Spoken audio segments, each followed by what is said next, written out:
word for you. Chills. Okay, the way this audience is going crazy for these players, it's got me so excited. Seeing them now take their seats, interact, getting their thoughts. We're getting close to kicking off the competition. I guess the only question I have for you guys is, who do you think will end in the ready to go? Once again, the pinnacle of Fortnite. The very best trios will now begin the fight to the top. Who will walk away as a global championship trio?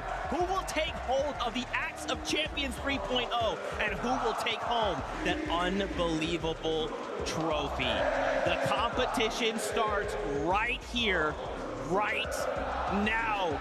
Once again, Leo, let him know, because the competition starts here.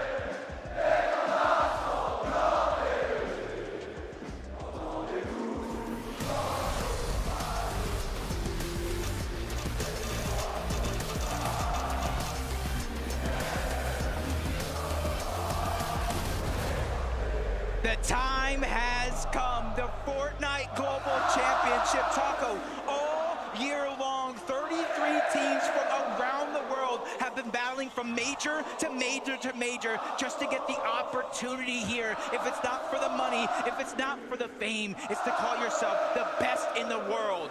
It's all about that player pride, Jacob. We know just how much is truly contained amongst so many of these trios competing here today. But starting things off hot already, this is an off-spawn fight that we have been expecting to see. And what I really want to know is the shakeup, the outcome. Prodoxy trying to get that first touchdown. Prodoxy gets the first weapon. Sure enough, Atrus on the run, still trying to see if he can score away from this. But Pablo, he's been taken down. Chino's fallen too. It's Tayson with the comeback. Prodoxy trying to see if he can lock it down for his team. But Tayson determined to remove Prodoxy's team. And sure enough, disaster strikes. Prodoxy's trio fully down and out for the count. And Tayson has claimed the area.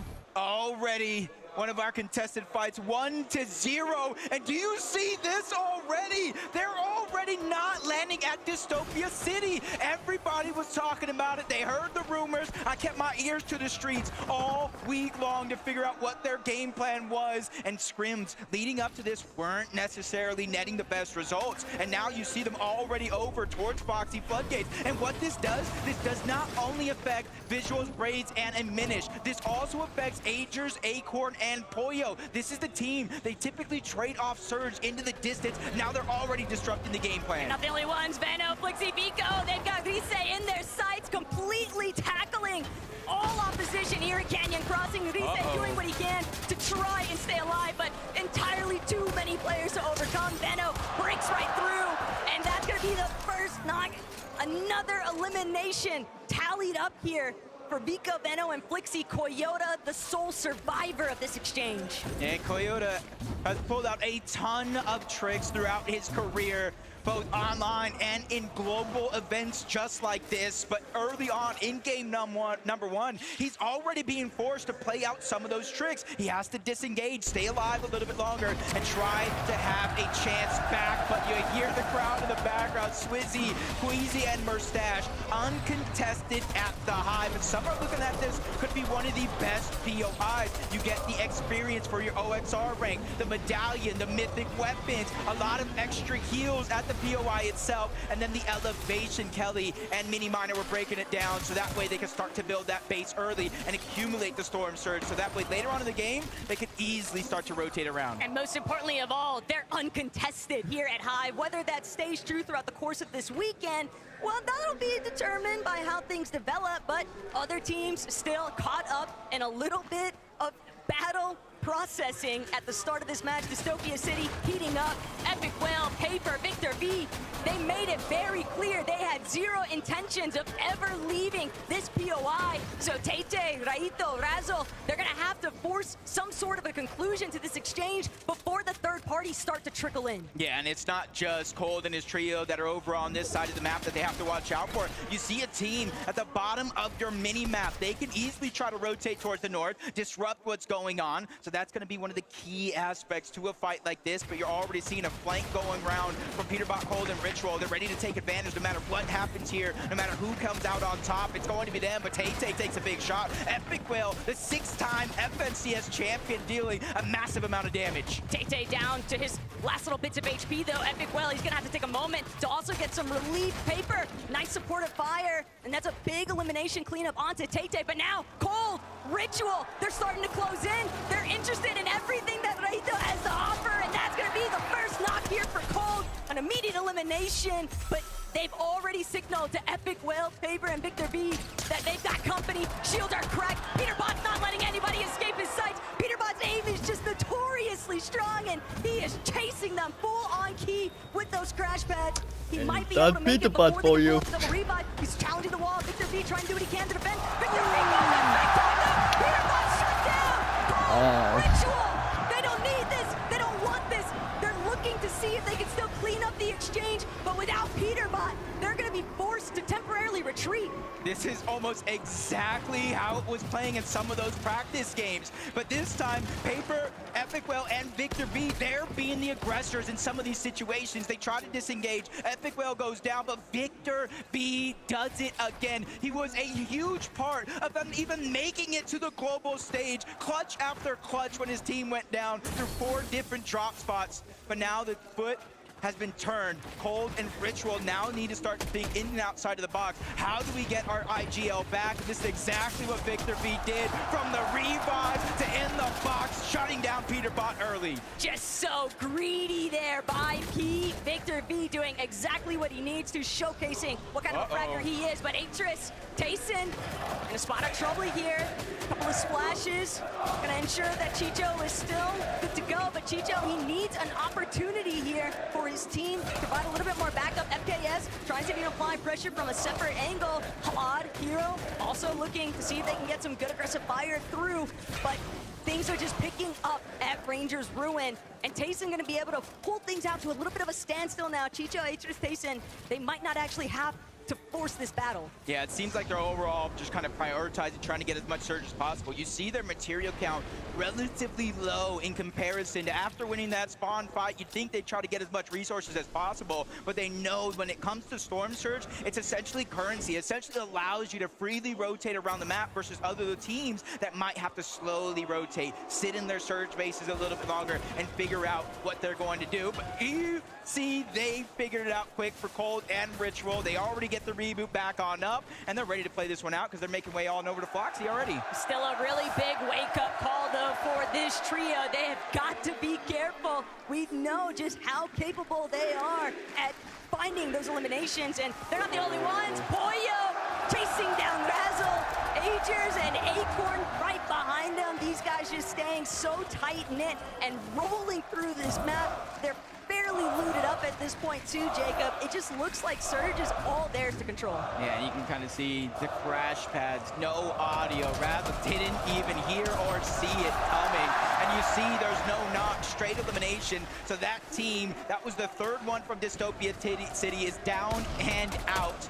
But fight after fight, Arc, I did see it in the feed. He already got 1 elimination, and I was talking to them a bunch. You know, me being an NA West fan, this was their game plan all along. Contested or not, they're going to push either toward the north or the south. They feel like these teams are easy to fight, and already that confidence continues to build. But Goofy is just trying to slow things down just a little bit, and Monster shot to take down the shield of Salco. But Arc and School, the IGL and the Fragger, they're still there. They're holding the walls and making sure nobody can get out of this one. I mean, being honest, Arc's been running it all week long inside of the scrim lobbies, inside of the practice room.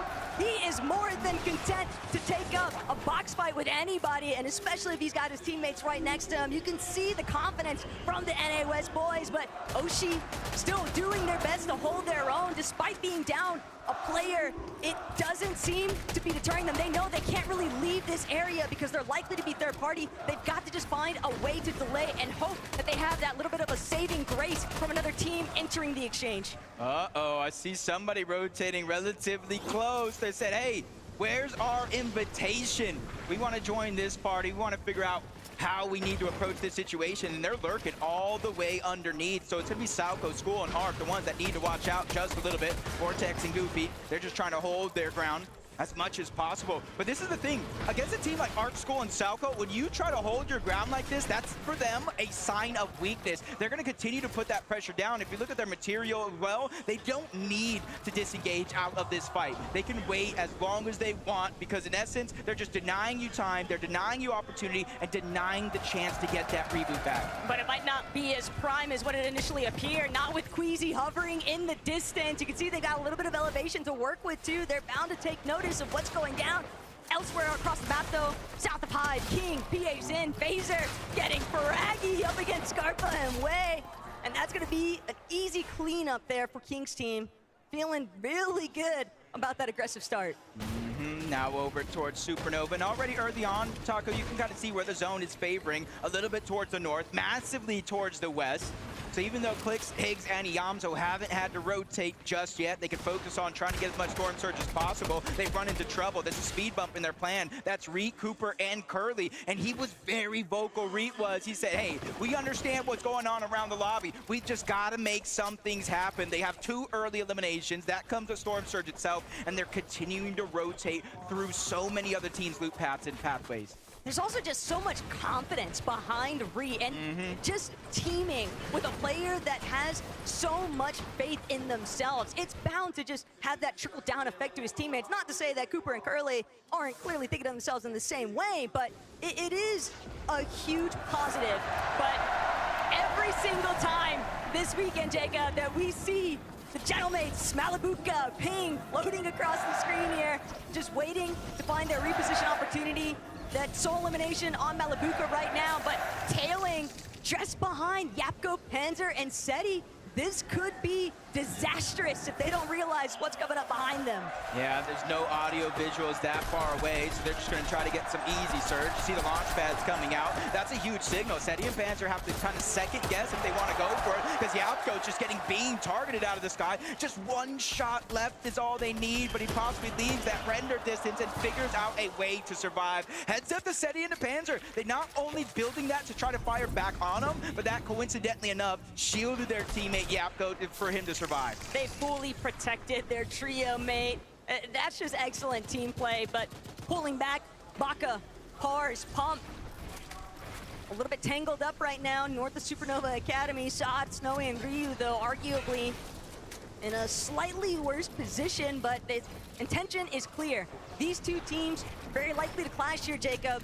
They could both definitely utilize Surge. We know just how high those numbers and that threshold can truly climb. Yeah, and these are two teams. I think they land relatively close to one another, almost contesting each other even. During some of those practice games, they were actually kind of feeling each other out, fighting it out, but neither team kind of won that scenario, no matter if they won the fight or not. So they're trying to take a slower approach, but that means they're rotating parallel with the zone moving towards the north. Stay towards the dead side of it all and just try to make sure they have the best chances to survive what could be a very, very chaotic Storm Surge if it does deactivate. And that's why you're seeing so many teams taking that proactive approach to try to gain some elevation, some high ground, and even if it means fighting it out on the Surge base. Hero, he knows Wixie is low. Nobody there to provide a little bit of backup either. That could be the first knock here. Hero with the big opening. FKS going to capitalize immediately, throws that body back into their box space control, and now FKS trying to make the approach from above. Just so aggressive though. Hero's gonna be forced to pull back just a little bit. Too much firepower breaking through, but Buriru just not healthy enough. Barely enough HP, and he can't escape from FKS. Aetherus even getting a little bit more involved from a distance, and this is part of the problem with trying to take some of these extended box fights. You just got these teams from so far away beaming through your walls. Yeah, just got yoinked away. But Kanata, Rapid, and Bulge. Kanata's perfection continues in terms of qualifying for every single FNCS Grand Finals in the history of FNCS. But I think he's coming with a different energy this time around. If you remember a few years ago, contested against Malibuka and Thomas at the Global Championship, he just had a different mindset. He's like, I'm contested, it's not gonna go well. This time, he's confident. He says, hey, we're going to win. And the way they've been playing lately, they have as good a chance as anybody at taking that top spot. A little bit of a sleeper, maybe under the radar team there, but Vanya, Mariez, Pixie, one of our major champion winners in EU, and now looking to see if they can extend their dominance across the globals stage. Vanya, Mariez, Pixie, just steadily trying to creep up on the opposition, but thinking twice, recognizing a couple of the teams local to their area. They don't want to overextend here, but for Marius, he's just waiting to see whether or not he can break out these floors from underneath Valor and Mansour, doing a decent job to prevent Vanya, Pixie, and Marius from an outright collapse. Yeah, and they're just kind of playing as calculated as they can. We've seen a lot of these fights kind of not necessarily end as smoothly and as cleanly as some of these trios would expect, especially with so many third-party potential there.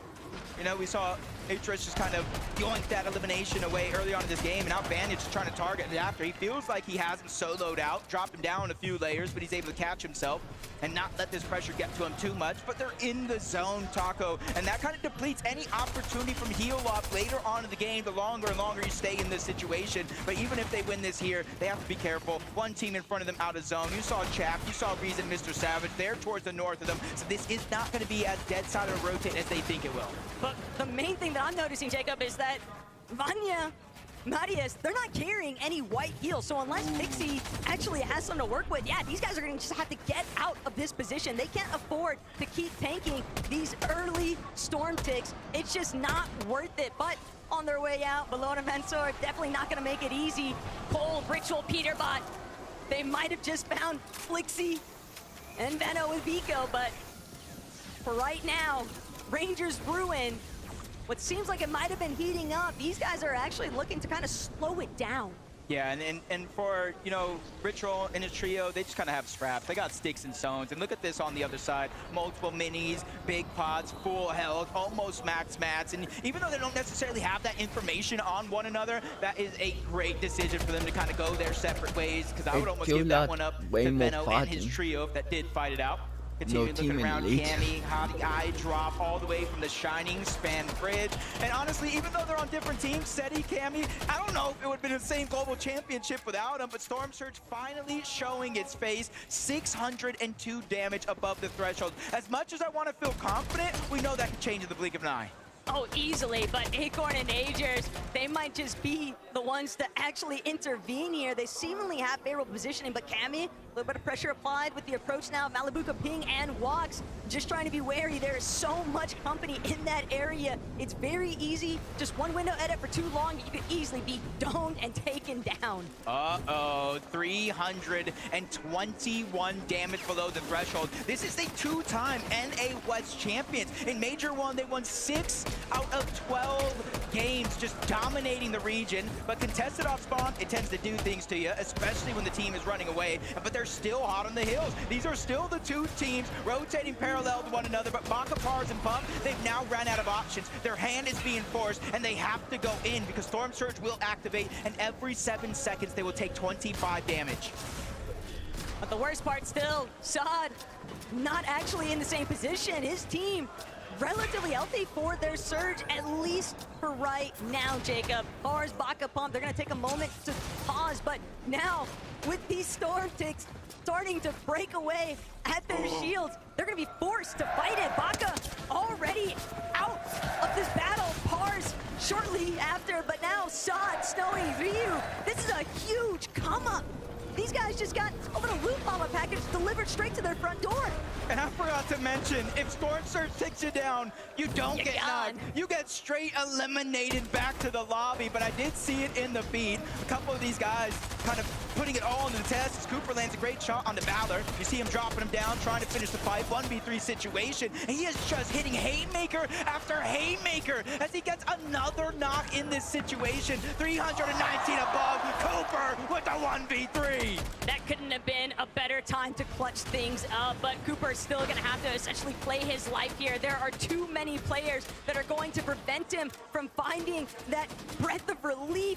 42 below even, inside of that damage threshold for Surge. Jacob, it is so sad to see after what a phenomenal clutch he just pulled off, and with Wox, Malibuka, and Ping pressing behind him, that's gonna be tough to actually survive. But Peterbot just continues to have to deal with playing the defensive here. Cold, Ritual, and Peterbot now looking to be on the move, but they're still just barely above this damage threshold. They're gonna have to turn and fight eventually. especially. They're sitting on a teeter-totter right now when it comes to Storm Surge, and it's knocking them above, below, and it's essentially doing a little bit of mind games for a team like this. And you see his material count, 3 builds left. They almost have to go onto the next team they see, but it's Veno and his trio, it's Kanata and his trio. There's so many dangerous players all around. They're just happy that they're 73 above the damage threshold, waiting for the next zone. What they is have this to do Soto? something, Only everyone around them Wato. is being proactive. They see them out the weak team. Vigo, Veno, Flixie, they're targeting over. Pole goes down. That's Kanata stealing away that elimination.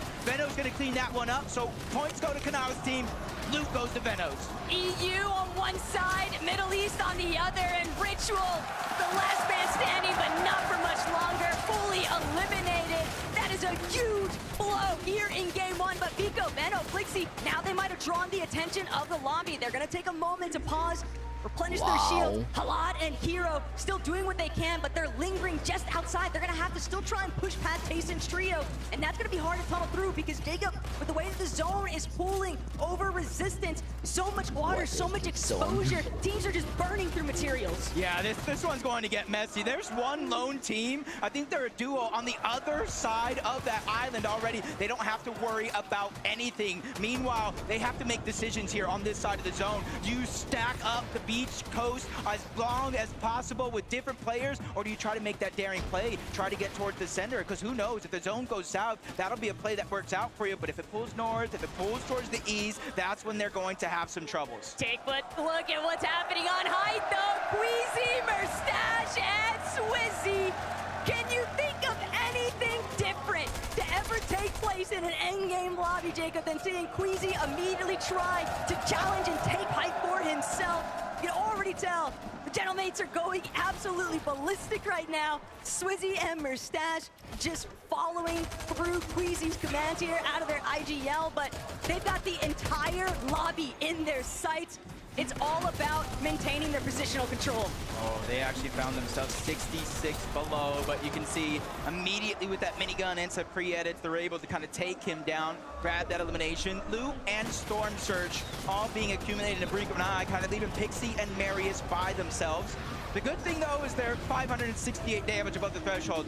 The bad thing, though, their loadout, their material count, that one is not looking good. 5 bandages. Luckily, they don't have any HP missing yet, but they have a max pull all across the water to the other side of that island. It's not going to be easy for a single person in this game, but there goes Malabuka. Nice drop on the Hottie. He needs it, and he needs it now because he's barely above that damage threshold. And that's the kind of refresh that Marius was hoping to find, but instead it's going to be all Malabuka. But no, he's going to actually be forced to keep charging forward. He doesn't even get a chance to try and collect that body loot off of Hottie. Fortunately, he still has a good amount of material and just beaming a minute as he trails behind him. The Fizz crash pad combination just taking him so far, but when you're in this position, Jacob, as a solo over the water, you're just hoping out of sight, out of mind. Yeah, you just got to take it one step at a time. You can't get too ahead of yourself, especially if you hear action going down around you. You got to use that as a distraction, try to get out, but Marius finds himself in a tough spot. Well above the damage threshold, and another elimination on the eye drop, but he is by himself as a solo with a rotation to make. Now he's just getting ticked away little by little. Talad is able to finally take him down. That's a big confidence boost for a team like that. Of course, but Height has had a couple of developments here. Striker and Kadu, we saw them posturing a little bit earlier on before that last rotate. This next pool is gonna send everyone packing though. Reason Mr. Savage Chap definitely setting up, but Visual's actually gonna be one of the first to try and move into the next position. Cisco, Kaidu, Striker though, right up above. Kanata, Rapid, and Bolts trying to see if they can be a threat. But if you're gonna be in this height position, you've got to make sure that you are controlling, funneling players away from height, away from secondary height even. But with the crash pads in play, Jacob, that's gonna be so difficult. Yeah, you gotta watch out too. Chicho, Riz, Tayson, they're underneath. They're probably having their eye on the high ground. Cisco's trying to put good damage onto King Phaser PH Sin, but it backfires on him, forcing him to retreat just a little bit. As Tayson just building his way up, he knows he doesn't want to be stuck on that mess on the low ground. And even NA West in the elimination feed going crazy as Arkansas will take down King Phaser and PH Sin with a little help from Chap. But Tayson's got such an excellent position in that secondary height layer now, shooting towards that front side of zone. It's only Clicks and Iyamzo. They lost Higgs somewhere along the way. Ianzo doing what he can to claim a little bit of space here next to Clicks, but ideally, they're going to have to duke it out in the low ground, Jacob. They need a big refresh. They've got to keep that material count high, but Mustache, he's actually falling the mid ground, getting a little bit too chaotic, and he just couldn't break through. Yeah, Chicho's the one that gets the down, but Kadu's the one that steals away the elimination and getting a lot of loot for their efforts. Queasy trying to do the same thing. Steal whatever is left back from Mustache. And you're seeing there's a decent amount of loot. The Flowberry Fizz, probably the most important part of the entire loadout that he has in that inventory is Veno, Quixie, Pico. They're still down below. They're trying to claim space, and with a minigun, that's just going to be a little bit easier. But with no extra shields, Pico's got to play a little careful here not to take too much damage. Swizzy, Queasy, same thing, but they have multiple splashes. They got the slurp juice. They got the key to success in their inventory. But they don't have the material, so that's why Queasy just drops all the way down to ultimate low. They're hoping that they can pick up an elimination or two and then maybe look to try and challenge for a retake on height. They know how scuffed everybody's looking down here, but Vico finds that elimination onto Art. That's going to be a massive refresh here. Vico, though, getting beamed the moment that he tries to make a layer swap. He is immediately put down into the dirt. Clicks fighting for his life still in the low ground, but he just can't hang up. Ball's going to be the one to take him out.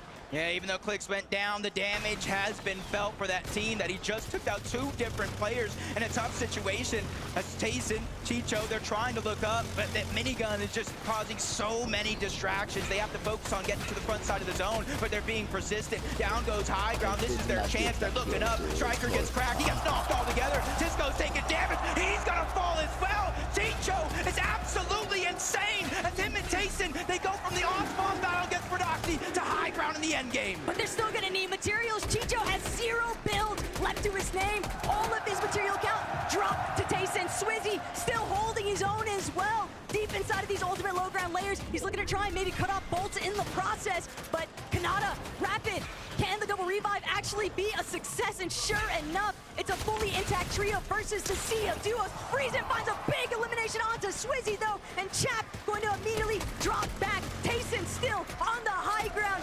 This is looking primed up for Tayson to bring it home. That was a huge knock for bolts. They finished that elimination on the Reason. This is a 2v2v2, and the only team alive with all three is going to be Rapid, Kanata, and bolts. Ow, that's not my fault. I didn't curse him, but it is now just one less player that they have to worry about. Tayson trying to drop down low, but maybe a little too soon. Chicho as well. He gets shut down, and Kanata, Rapid, and bolts steal the game. Max Nada strikes again, and this time it's for the victory royale. He's been saying how confident he's been feeling all week long, Jacob, and after that performance, I can't help but believe him.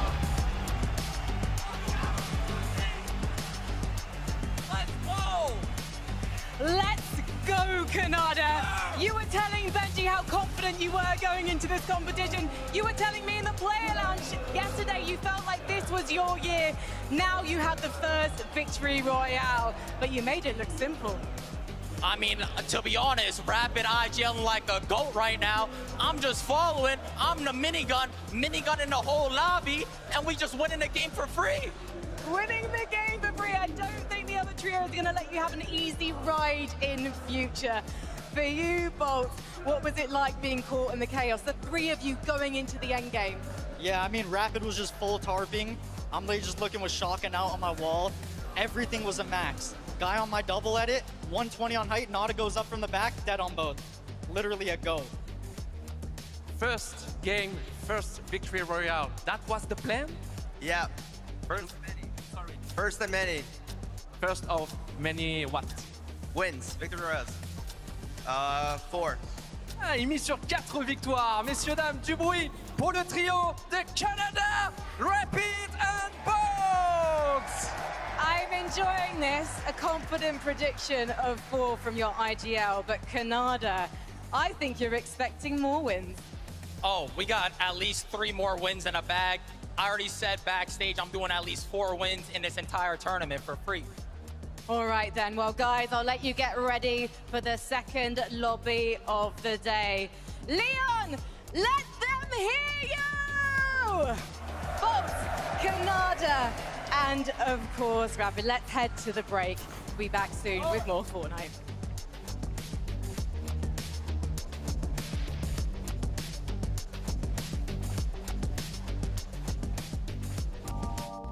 这是谁杀的？